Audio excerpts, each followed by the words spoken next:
Hey everybody, welcome to week 14. This is the week of April 18th to the 24th. This week we have the counter argument assignment. So let's take a look at our to-do list. You'll be watching this lecture video right now, or this overview video. I have a separate lecture in the resources folder. Let's take a look at the resources folder. I have several resources and it's mostly repetitive stuff for you. The first three files here are related to counter arguments. That's chapter 6 from the textbook, They Say, I Say. That's in PDF form. It has a lot of templates that I've used in that counter argument presentation. So if you want to read the chapter, it's linked here. We also have a handout called More on Counter Argument.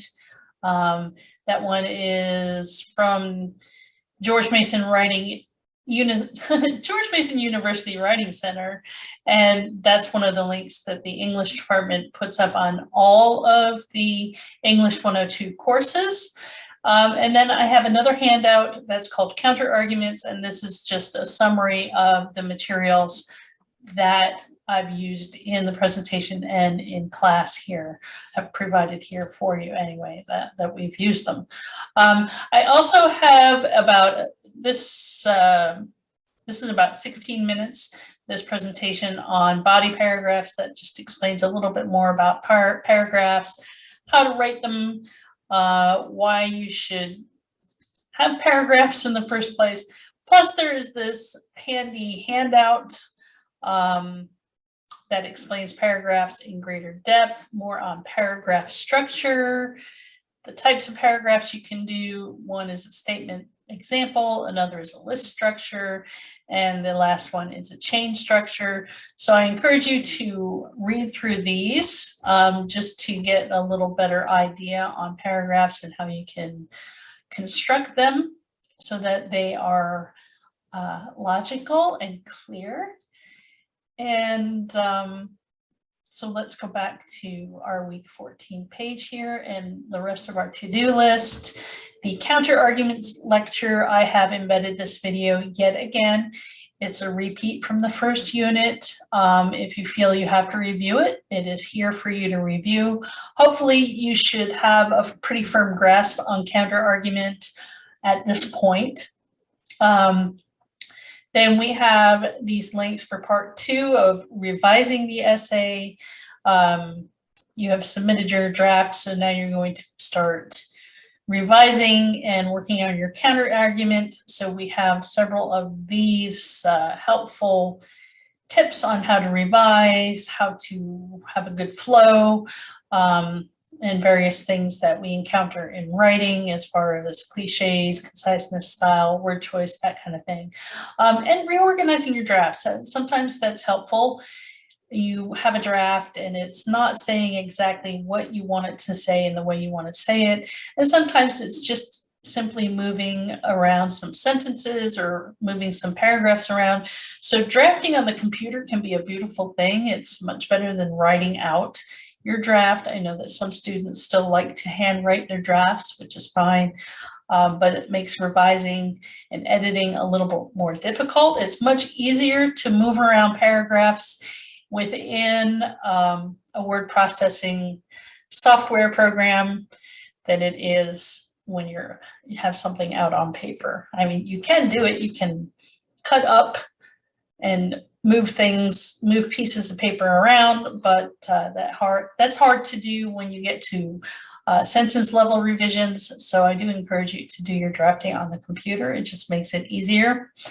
And then the last thing we have here is the Essay 3 assignment, which is the discussion board assignment. Remember, it has 3 parts. You want to present your opponent's argument. That is, what would somebody say who disagrees with your argument, disagrees with your thesis? What is their argument, right? You want to show the other side.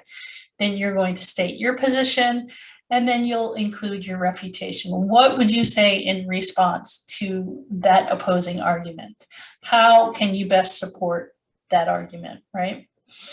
So that is your counter argument assignment. And then of course, as I said before, you will be working on your essay revision. We are at the tail end of this unit. I can't believe how quickly this semester went. It went quickly for me.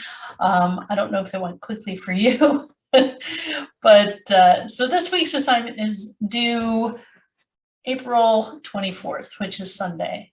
So if you need extra time, just shoot me an email.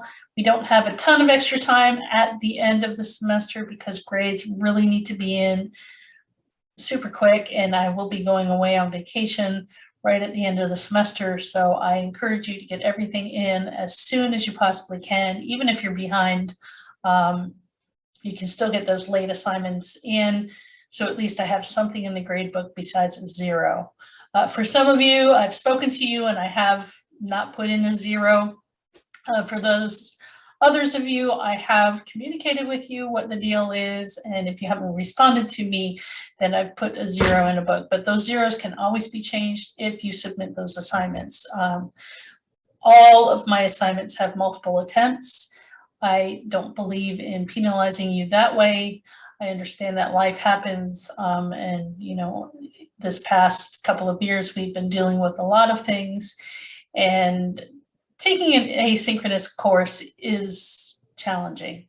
So I understand that sometimes it's difficult to manage your time, especially when you have family obligations and work and other classes where instructors might not be as flexible as I am.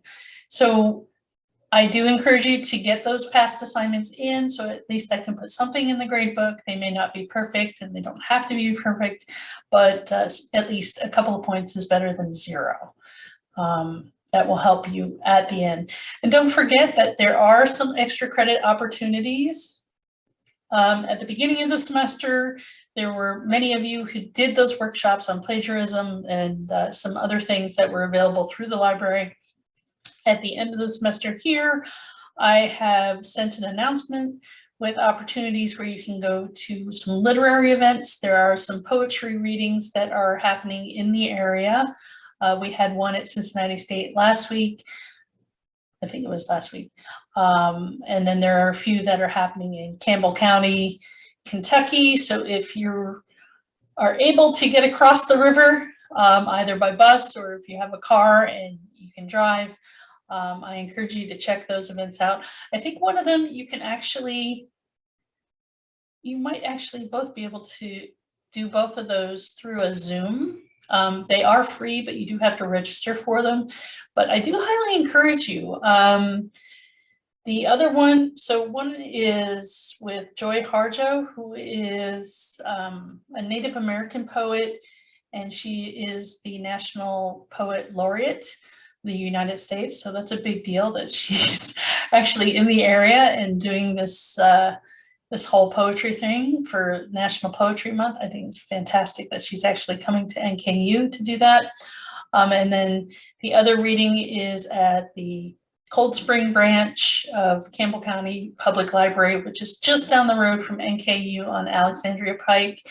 And that's a really cool event because it is Kelly Moffitt, who was my poetry professor and creative writing professor at NKU. And I worked with her as a graduate assistant as well, because she's also the director of the graduate writing program there at NKU, and she's a fantastic person. So if you like poetry, if you like creative writing, I really encourage you to take a look at these literary events.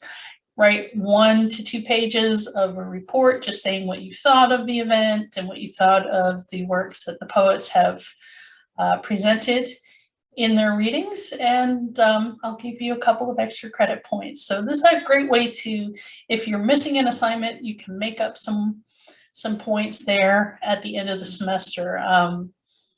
Because, you know, I think it's important that we support one another as writers and as readers of words.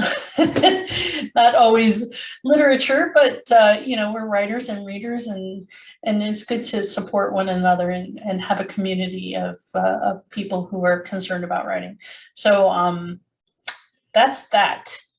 I won't keep you any longer. Have a great week, and I look forward to reading more of your work. Take care, everybody. Bye-bye.